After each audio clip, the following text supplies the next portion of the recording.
Once upon a time, Carlos Rodriguez and Juan Pablo Garcia worked for a leading global advertising agency. And on most days, their job was to come up with adverts for cat food, shampoo, drinks. On this particular day in Colombia, 2006, Carlos and Juan at the advertising agency got this rather unusual request. The client was Colombia's Minister of Defense, and the brief was the minister wanted the advertising agency to help them fight against FARC, the oldest guerrilla army in Latin America. The government wanted to attack the guerrillas with guerrilla marketing. Now, by 2006, the war between the government and the FARC guerrillas had been going on for more than half a century, taking almost 250,000 lives. A whole generation of Colombians grew up without knowing peace because of this war between the government and these guerrilla fighters. And the government finally realized that this war will never be won with bombs and bullets.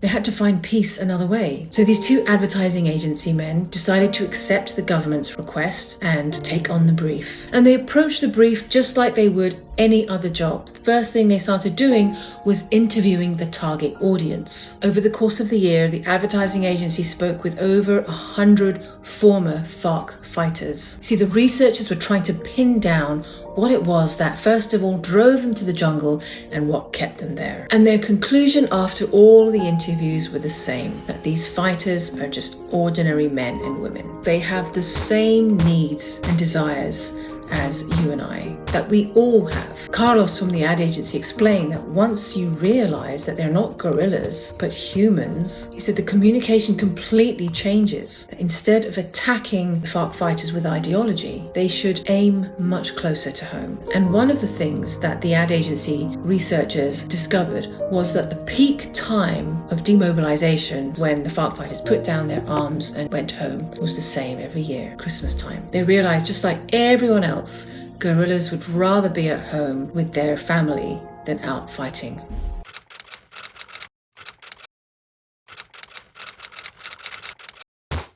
When the night fell, Special Force Black Hawk helicopters flew deep in the jungle into enemy territory, and they dropped 2,000 Christmas lights on about 9 trees. These Christmas trees where they dropped the lights were in different strategic spots. And to these trees, they attached motion sensors and banners. And when someone walks by, the banner and the tree lights up with the words, "If Christmas can come to the jungle, then you can come home. Demobilize, come home. At Christmas, everything is possible." The operation was an overwhelming success. In 1 month, more than 300 FARC fighters put down their weapons and went home and left the army. Meanwhile, back at the advertising agency's headquarters, they continued the research, they continued with the interviews, and what they realized was this Christmas tree light campaign missed most of the target audience. Most of the FARC fighters didn't see the trees. Why? Because they tend to live near the river. You see, the FARC fighters, they tend to travel by the jungle highway, which is the river. So that inspired the admin's next campaign.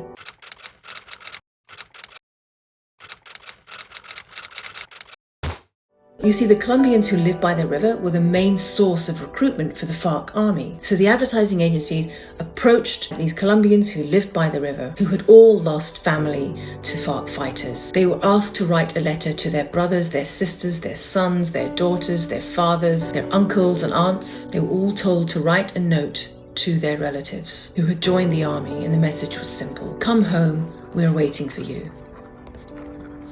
These little letters were wrapped with a gift inside these tiny little ornaments, which were floating lights. These tiny lights were dropped into the river at night, and it was as though the starry night was on the river. All these beautiful lights floated down the river deep into enemy territory. And the result? Almost 200 guerrillas laid down their arms and went home, including a FARC bomb maker. The following year, the ad agency decided to bring out the big guns.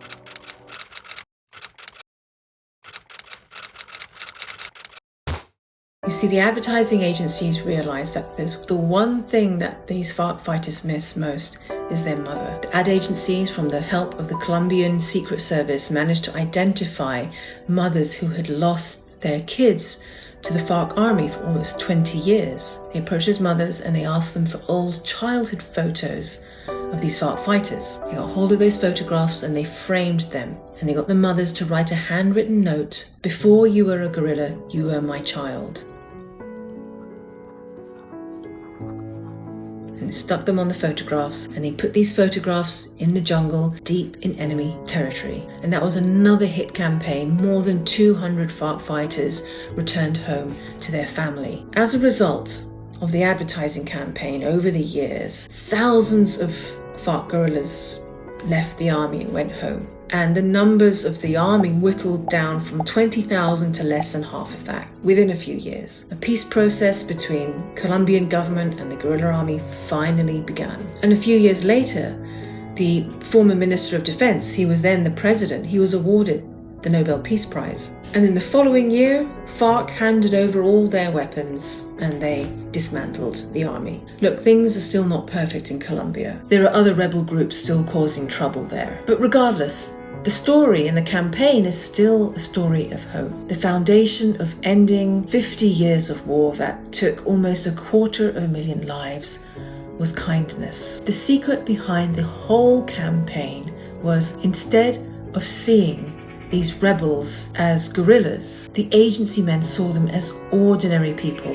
People like you and me, with hopes, with dreams, with desires. We weren't searching for criminals, said Juan, but for a child missing in the jungle. So next time someone is mean to you, instead of responding with force and anger, treat them with kindness. And next time you feel anger towards someone because of what they did or said, try kindness. And next time you feel like dumping on someone, like Brad Pitt, Oprah Winfrey, or Who's Your Buddha, remind yourself that they're just like you, with worries, with dreams and desires. Try responding with kindness, because if the power of kindness can change a country, can you imagine what it can do for your life or for someone else's life? Watch this video next for more inspiration. Thanks for watching. I'm Anis Kizilbash and I will see you in another video.